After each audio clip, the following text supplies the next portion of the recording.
Мен кейде таңғаламын да, Аян бір қарасам бір ата-анам сияқты маған қамқорлық көрсетеді, уайымдайды. Біресе бір подругам сияқты кәдімгі кез келген темада сөйлесе аламыз. Одан кейін жаңағы жігіт ретінде өзінің мейірімін көрсетеді деген сияқты. Сондықтан да мен ойлаймын, жалпы бір адамнан осының барлық қасиеттің бәрі табылса, ол саған керісінше комфорт, жайлылық, жаңағы бір қорғаның бар екенін сезініп жүресің да, қасында ешқандай напряженность жоқ. Сен маған жауап беруге дейінші, бағана айтып жатсыңдар ғой, Аян ашушаң деп ше.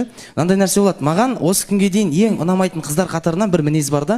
Ол еркектерге қарап тұрып әкіреңдейтін қыздар болады да. Еркектің қасында өзін еркек санайтын қыздар болады. Табиғат бойынша еркекке еркек ұнамайды, қызға қыз ұнамайды, дұрыс қой? Сол үшін алдымызда қыз сияқты болса, ол адамға сен ешқандай ашуыңды көрсетпейсің, тек қана мейірімділігі, жылулығыңды көрсетесің деп ойлаймын. Сондықтан қыз мінез өзінде нәзік мінезі болатын болса, ол адамға тек мейіріммен қарайсың. Қашанға осы нәрсе жалпы енді сен айтып отырсың ғой жаңағы менде жаңағы қамқорлық анау мынау деп ше, айдана сіз енді өзім білуімше сіз бұрындар айтып едіңіз ғой, то что маған ол қатты қамқорлық көрсеткен ұнамайды деп.